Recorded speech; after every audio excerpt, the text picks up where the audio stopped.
ওই জায়গাটা একটা ক্রিটিক্যাল অ্যাঙ্গেলে নিজে খেলতে পারছি। আচ্ছা পেয়ে গেল ম্যান ম্যান হ্যান্ড বল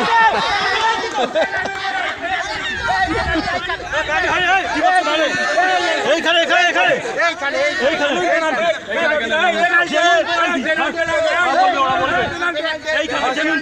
किसका জেনুইন পেনাল্টি। এগুলো পেনাল্টি হয় নাকি? এটা পেনাল্টি হয় কখনো? বক্সের বাইরে তুমি ফ্রি কিক দাও, ফ্রি কিক দাও এগুলোকে, বাইরে ফ্রি কিক দাও। ফ্রি কিক দাও, পেনাল্টি হয় নাকি?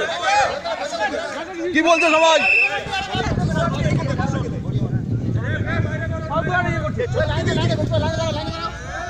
গোলকিপার লাইনে যাবে, লাইনে যাবে। এই এখানে ইন্টারন্যাশনাল খেলা হচ্ছে, আপনি যা বলছেন তাই। ফ্রি কিক হচ্ছে, ফ্রি কিক হয়। चलो गोल ওদেরই প্লেয়ার